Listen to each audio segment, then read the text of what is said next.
Hi అండి, అందరికీ ముందుగా వినాయక చవితి శుభాకాంక్షలు.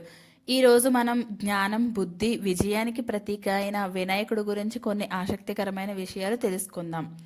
గణేశుడు అనగానే మనకు ముందుగా గుర్తుకొచ్చేది ఏనుగు తల, చిన్న శరీరం, పెద్ద పొట్ట. ఆయనను విఘ్నేశ్వరుడు అని కూడా పిలుస్తారు. అంటే మన జీవితంలో ఎదురయ్యే అడ్డంకులను తొలగించేవాడు. ఏ శుభకార్యమైనా ప్రారంభమయ్యే ముందు గణేశుడిని ప్రార్థించడం అలవాటు. గణేశునికి వందల కొద్దీ పేర్లు ఉన్నాయి. అందులో వినాయకుడు అంటే నాయకుల్లో నాయకుడు, లంబోదరుడు అంటే పెద్ద పొట్ట కలవాడు, గజాననుడు ఏనుగు ముఖం కలవాడు, విఘ్నేశ్వరుడు విఘ్నాలను తొలగించేవాడు. ప్రతి పేరు ఆయన ప్రత్యేకతనైతే తెలియజేస్తుంది. అలాగే గణేషుని ప్రతి భాగం కూడా ఒక అర్థాన్ని సూచిస్తుందండి. ఏనుగు తల జ్ఞానం, సహనం. పెద్ద చెవులు ఎక్కువ వినడం, తక్కువ మాట్లాడడం. చిన్న కన్నులు ఏ పనినైనా దృష్టి సారించి చేయడం. మూషిక వాహనం మనలోని కోరికలు, ఆశలు అవి చిన్నవైన నియంత్రణలో ఉంటే పెద్ద పనులు చేయగలవు అని సందేశం. లడ్డూ చేతిలో కృషి చేసిన వారికి ఫలితం ఎప్పటికీ వస్తుందనే సంకేతం. వినాయక చవితి రోజున మనం గణేశుని పూజించడం వల్ల జ్ఞానం, ధైర్యం, విజయం లభిస్తాయని నమ్మకం. ఆయన ఆశీస్సులతో పనులు సులభంగా సాగుతాయని భావిస్తారు. అందుకే ప్రతి సంవత్సరం ఎంతో ఉత్సాహంగా ఈ పండుగను జరుపుకుంటాం.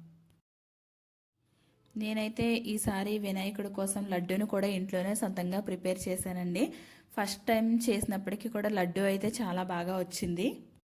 లడ్డూతో పాటు వినాయకుడికి నైవేద్యంగా సమర్పించడం కోసం నేను అయితే ఇక్కడ మోదకాలు, రవ్వ కుడుములు, బెల్లం కుడుములు, అలాగే ఉండ్రాళ్ళ పాయసం, పులిహోర కూడా తయారు చేసుకున్నానండి.